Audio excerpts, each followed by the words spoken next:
The two most important ingredients for making geopolymers are the fine aluminosilicate, in this case fly ash from the Aurora power plant on the Chena River.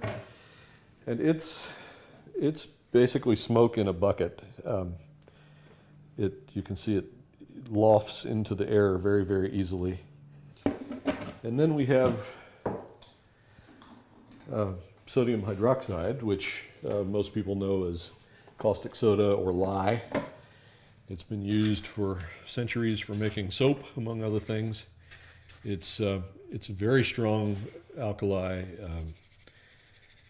You don't want to get it on you at all, but it's what's used to dissolve part of the fly ash, and the result reforms into the geopolymer cement.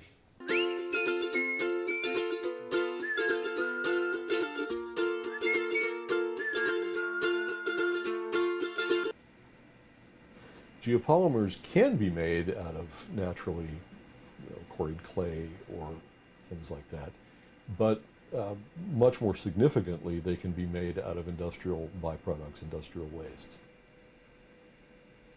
We have fly ash from Golden Valley Electric Company's Healy 1 power plant. It's a fairly light gray material. It's a nearly perfect material for making geopolymers. You can also make geopolymers using mine tailings.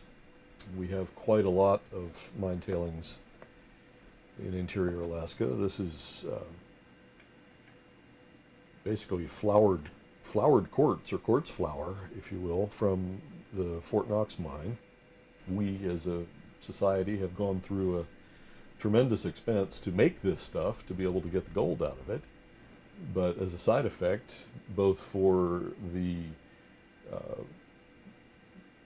producing power using coal, we've produced a very nice usable raw material here in the form of fly ash, and in mining the gold, we've produced a very nice raw material here as mine tailings that presently we're just throwing them both away. It's important to understand that geopolymer cements can be made using a variety of different aluminosilicate source materials. It depends in part on what's available locally and what combination of those materials works. Here in Fairbanks, we're using mostly fly ash from coal-fired power plants, mine tailings, clay, and silt. Over time, we'd like to find combinations that use more silt because it's so readily available and free.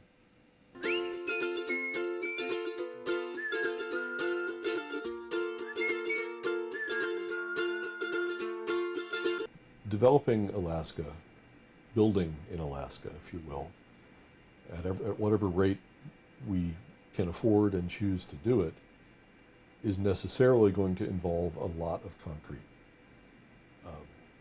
What we make that concrete out of and where it comes from is a significant part of the cost of that development. So if we can decrease the cost through not having to import all of our, or the vast majority of our Portland cement from Korea, for example, then we will have changed and hopefully improved the economic condition for our building and development.